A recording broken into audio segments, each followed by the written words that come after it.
প্রিয় বন্ধুরা, আসসালামু আলাইকুম। কেউ কেউ বলছেন যে আওয়ামী লীগ এত কিছু ঘটে গেছে তারপরে কোনো অনুশোচনা নেই, আওয়ামী লীগ ক্ষমা চাচ্ছে না। আমার প্রশ্ন হলো যে আওয়ামী লীগ কার কাছে ক্ষমা প্রার্থনা করবে? জুলাই আগস্টে যে ঘটনাগুলি ঘটেছে সে সময় আওয়ামী লীগ অবশ্যই ক্ষমতায় ছিল এবং তার ফলে সরকারে থাকার কারণে আওয়ামী লীগ কিন্তু প্রতিটি ঘটনার দায় দায়িত্ব নিয়েছে এবং প্রতিটি ঘটনার দায় দায়িত্ব নিয়েছে বলেই আওয়ামী লীগ সরকার তখন জুডিশিয়াল কমিটি করে সেগুলো তদন্ত করতে চেয়েছিল, প্রতিটি ঘটনার তদন্ত করে দোষীদের বিচারের আওতায় আনতে চেয়েছিল এবং যেসব পরিবারগুলো ক্ষতিগ্রস্ত হয়েছিল তাদের পাশে মাননীয় প্রধানমন্ত্রী দাঁড়িয়েছিলেন, সহযোগিতার হাত বাড়িয়ে দিয়েছিলেন।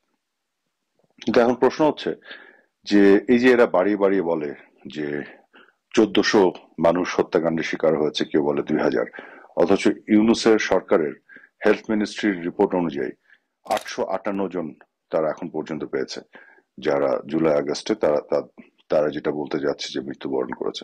অথচ এই লিস্টের মধ্যে দেখা গেছে যে গাজীপুরের সাবেক মেয়র জাহাঙ্গীরের এপিএস জুয়েল, তার নামও আছে। অর্থাৎ এই যত জন মৃত্যুবরণ করেছে তার মধ্যে আওয়ামী লীগের নেতা কর্মীরাও আছে। তো এবং আওয়ামী লীগের নেতা কর্মীদেরকে হত্যা করেছিল কারা? তাহলে এখন কথা হচ্ছে যে ক্ষমা আওয়ামী লীগ চাইবে, সেই ক্ষমাটা কাদের কাছে যাবে? যারা 1971 সালে 30 লক্ষ শহীদের যে গণহত্যাকারী, তাদের সাথে বসে আজকে রাষ্ট্র মেরামতের কথা বলছে, তাদের কাছে চাইবে? কাদের কাছে ক্ষমা চাইবে যারা 2 লক্ষের উপরের নারী সম্ভ্রম নেয়ার জন্য দায়ী, পাকিস্তানি হানাদার বাহিনীকে সহযোগিতা করেছিল? এই রাজাকারদের কাছে আওয়ামী লীগ যারা এদের স্বাধীন করেছে তারা ক্ষমা চাইবে? এই রাজাকারদের সাথে যারা উঠছে বসছে এবং যারা গাঁটছড়া বেঁধেছে তাদের কাছে আওয়ামী লীগ ক্ষমা চাবে? যারা আসল গণহত্যাকারী তাদের কাছে? যারা বাংলাদেশের জাতীয় সঙ্গীত বদলে দিতে চায় তাদের কাছে? যারা বাংলাদেশের নাম বদলে দিতে চায় তাদের কাছে আওয়ামী লীগ ক্ষমা চাইবে? আমি যদি বলি যে আওয়ামী লীগের গত 15 বছরের বিভিন্ন ধরনের ব্যর্থতা, ভুলভ্রান্তি, যে বিষয়গুলো নিয়ে কথা উঠছে, তো আওয়ামী লীগ যদি নির্বাচন কেন্দ্রিক বেশ কিছু আওয়ামী লীগের ব্যর্থতা বা যে বিতর্কগুলো আছে, তো তাহলে কাদের কাছে ক্ষমা চাইবে আওয়ামী লীগ? 1996 সালে 15ই ফেব্রুয়ারিতে বিএনপি এক এক দলীয় একটি নির্বাচন করেছে না? তারপরে 2001 সালে ক্ষমতায় আসার পরে 2006 এসে বিএনপি আবার নির্বাচন চুরি করতে চেয়েছে না, যার ফলে 111-এর মতন সরকার ক্ষমতা এসেছিল। তো বিএনপি তো যখনই সুযোগ পেয়েছে নির্বাচন চুরি করতে চেয়েছিল। তো নির্বাচনে যারা ভোট চুরি করেছিল তাদের কাছে আওয়ামী লীগ ক্ষমা চাইবে?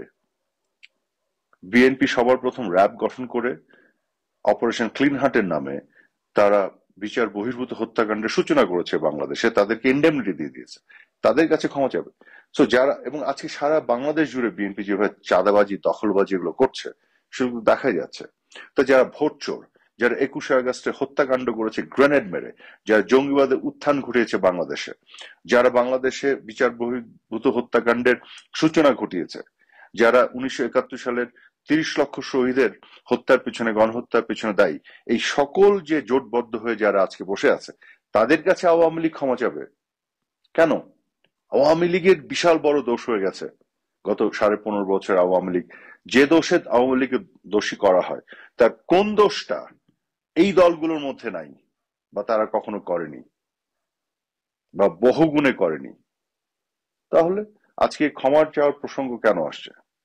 হ্যাঁ, আওয়ামী লীগ একটি রাজনৈতিক দল হিসেবে তার একটি ঐতিহ্য আছে।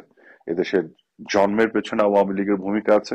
বাংলাদেশের গণতন্ত্র প্রতিষ্ঠার লড়াই সংগ্রামে আওয়ামী লীগের ভূমিকা আছে। আওয়ামী লীগ জনমানুষের মধ্য থেকে জন্ম নিয়েছে। আওয়ামী লীগ কোনো কিংস পার্টি না। আওয়ামী লীগ ক্যান্টনমেন্ট থেকে জন্ম নেয়নি। আওয়ামী লীগ রাজাকারীর মাধ্যমে টিকে থাকেনি। কাজেই পাকিস্তান পাক হানাদার বাহিনী পদলেহনকারী জামাতের মতন চরিত্র আওয়ামী লীগের না। কাজে আওয়ামী লীগ হচ্ছে একমাত্র সত্যিকার অর্থে জনগণের দল বাংলাদেশে, যার জন্ম এবং বেড়ে ওঠা জনগণের মধ্য দিয়ে। কাজে আওয়ামী লীগ অবশ্যই ঘুরে ঘুরে জনগণের কাছে যাবে। আওয়ামী লীগের যদি ক্ষমা চাইতে হয় জনগণের কাছে যাবে। জনগণের কাছে আওয়ামী লীগের সবকিছু চাওয়া পাওয়া এবং তার অনুযোগ, তার অভিযোগ, তার অভিমান, তার ক্ষোভ রাগ ক্ষমা প্রার্থনা সবকিছু জনগণের কাছে।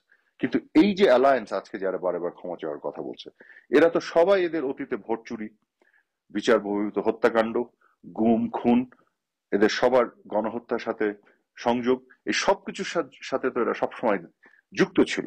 এই খুনি ভোটচোর এদের কাছে আওয়ামী লীগের ক্ষমা চাইতে হবে কেন? এই ধরনের তামাশা করা থেকে বিরত থাকুন। একটা নির্বাচন হোক, বাংলাদেশের মানুষ কাকে নির্বাচিত করে সেই সৎ সাহস থাকলে আজকে নির্বাচন হবে, বাংলাদেশের মানুষ সিদ্ধান্ত নেবে। বাংলাদেশের মানুষের কাছে প্রয়োজন হলে আওয়ামী লীগ তার ক্ষমা চাবে, কিন্তু এই চোরদের কাছে, এই খুনিদের কাছে, এই ডাকাতদের কাছে, যারা 21শে আগস্টে বোমা হামলা করেছে, জঙ্গিবাদে উত্থান ঘটিয়েছে, বিচার বহির্ভূত হত্যা করে প্রচুর মানুষকে হত্যা করেছে র্যাব সৃষ্টির মধ্য দিয়ে, 71-এ যারা গণহত্যা করেছে, ধর্ষণ, লুটতারাজ, অগ্নিসংযোগ এগুলো করেছে, এবং যারা ধর্মকে বিক্রি করে রাজনীতি করে, এদের কাছে এই জোট এবং এই অ্যালায়েন্সের কাছে আওয়ামী লীগকে ক্ষমা চাইতে হবে। বাংলাদেশের মানুষের শক্তিতে আওয়ামী লীগ বলিয়ান হয়ে আবার আওয়ামী লীগ ক্ষমতায় যাবে ইনশাল্লাহ। ধন্যবাদ সবাইকে।